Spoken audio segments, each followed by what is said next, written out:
Yeah, his level of preparation is second to none. At this point in time, a lot of it, especially when you're dealing with a veteran, is mental. He puts the time in. He understands what's going on out there. He understands what's necessary for him to accomplish in order for us to have success. So, again, really good game. And obviously, again, it's what he's capable of doing. He's done it throughout the history of his career. So it's good it happened last week. Are some guys more able to do that than others in terms of being able to miss an entire practice week yet still be able, come game day, to perform and be ready the way he was? Sure, no question. Some guys are rep guys. It just all depends on who you are. What's it like to see Malcolm here when you got him in Seattle and everything? Yeah, it's an awesome reward for us, especially at this time.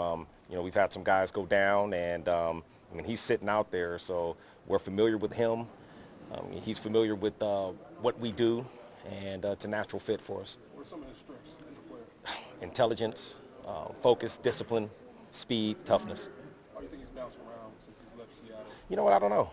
I don't know. Between Oakland and San Francisco and whatever it was, I'm happy he's here. Talk about defending against this group of receivers with Philadelphia now. Obviously, Jeffrey's not in there now. Greg Ward Jr. had a good game last week. Absolutely. What are the differences from the first time to this time? Yeah, it's whoever they put out there, you better believe they're going to entrust to go out there and get the job done. So it's never going to be about them. They're professional football players. They're out there for a reason. And it's absolutely going to be about us. And as far as, 17 is not there, but they have Arcega Whiteside out there to end up doing exactly what 17 does. So, they have pieces on their team, obviously, between 86 and 88. They present an awesome challenge for us. Again, bigger bodies. They probably will be the focal point of the offense in regards to the passing game, along with the running back. So that's it. It's an intermediate type of passing game. They are not going to be afraid to take their shots. Again, they have gadget guys on their team. Again, Greg Ward's a former quarterback, so all the stuff that you have to prepare for, essentially, they have the whole entire playbook. So whoever they put out there, they're going to entrust to get the job done. You brought up 86 and 88. Can you talk about the key and how do you stop 86? I mean, he's caught so many balls, and certainly he's always open in the red zone. Yeah, cover them. That's it, cover them. That's it. Get guys around them and cover them. Antoine Woods was very stout in his return, very impactful. What stood out about his performance? His speed, agility, again, owning this gap, playing the blocks. Obviously, again, he was fresh. He had missed a couple of weeks here and there, and he showed a lot of power. He's done that consistently throughout his tenure here. Obviously, again, we're going to need it again this week, no doubt about that. So, again, just for him to be stout, be aggressive, again, be fast off the ball in the interior, it's what's necessary. Obviously, talk a your little run bit more. defense was very good last week. How do you build off that against this attack? Go do it again. Just do right. It's as simple as that. I said what we did. We went out there. The guys were locked in, focused. Everyone was locked in on getting their job done, and we bared the fruit. You talk a little bit more about the challenges that Ertz and Goddard present, and just how they deploy them, because they, again, two tight ends so good and can do some different things there. Yeah, well, bigger bodies, right? Obviously, again, whether you have people on them or not, quarterback forced the ball in there. Like I said, they got bigger bodies and will compete for the football. So just because you may believe that you have them covered doesn't mean that the job is done. Like, you have to finish on the ball and make sure that the ball is hitting the ground. How do you feel you've defended tight ends overall this year?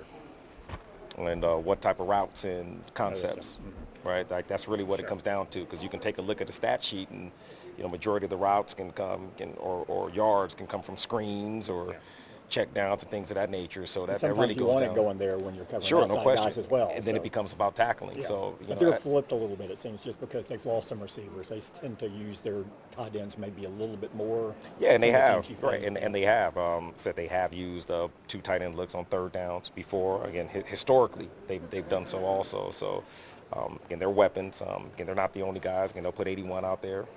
So he's a good route runner for them also. But yeah, that's what it is. Like bigger bodies. Again, they want to work the intermediate passing area, but not only there. Like I said, it's isolation routes for Ertz. Again, when he's standing up at the wide position, and you just got to certainly be alert for him. What did Luke Gifford do? Obviously, he played predominantly on special teams this regular season, but he was working to have the opportunity in defense, but got injured beforehand. What did you guys see as a coaching staff in him, and maybe if you discuss the impact of losing him? Yeah, well, steady improvement. You know, he's a rookie. Obviously, again, he came out to work each and every single day. By this time of year, again, not as many reps, but again, fresher body, getting better understanding of the system, again, being around NFL football, the day in and day out grind. So it's just all a part of that maturation process. So you get to this point in time, again, as a rookie, again, your number's called upon, and like there's a different level of maturation from game 1 all the way to game 15, where we're sitting at right now. So, or 14 for last week. And obviously, again, losing him is. He's a young and up and comer, so he made this football team for a reason. And again, he's really smart, and he's got great size, speed, and strength. But in due time, so it's not as if it's career ending or anything like that. Again, we absolutely hate to lose him, but he'll be back.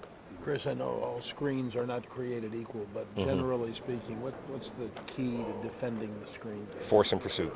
Force and pursuit. They're extensions of the run game. So if you think about it in that fashion, you got to fit them like runs. Again, get the ball turned back, and then you got to get people coming out of the stack. Where does recognition fit into that? Absolutely. Again, it all depends on how they run their screen. So we can sit down over coffee, and I'll explain it all to you, but there are certain trade secrets that we just can't give away. I know all games. I accept. All games are obviously intense pre-game and that. Is there any extra intensity when you go against a rival like the Philadelphia Eagles? No, there isn't. Why not? Because every game's a championship game. Simple as that.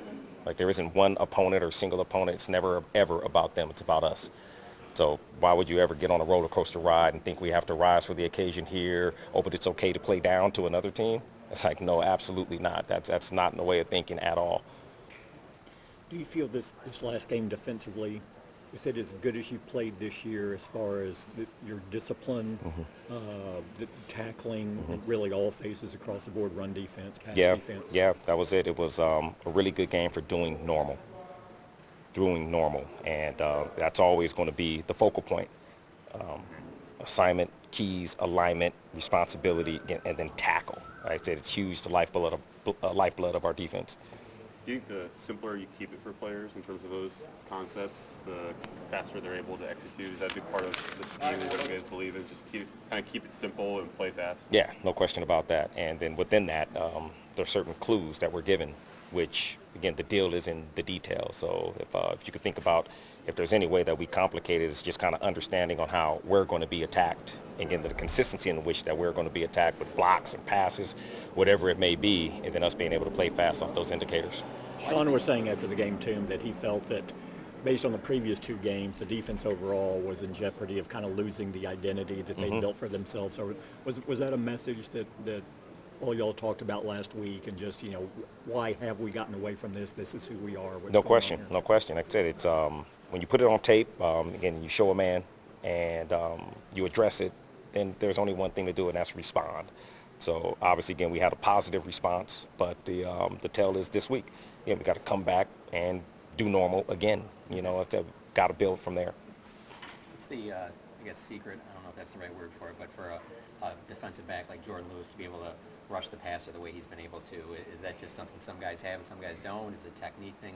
How does a defensive back stand out in that area? Yeah, it's timing, knack, good feel, and anticipation, like just natural ball instincts, which are, a lot of the things that he just has, he possesses them. So, he's a ball guy. I know we've said that around here for years, as long as he's been around here, or at least as long as I've been around him. It's just natural football, natural instincts, and just really good player overall. How important is it what's happening in the front in order to free up an extra blitzer, be it Sean or a DB, just to create some of that room for quarterback penetration? Yeah, it's always good to sneak one in whenever we can. So we go to each and every single game knowing, or at least believing and trusting that, we can use 4. We can use 4, rush the quarterback and utilize our man, utilize our zone, but every now and again be able to sneak 5 and 6. Typically with divisional games, you see a lot of parity. Games are closer because they've seen each other so much, but this has been pretty one-sided the last couple of years. Why do you think that is?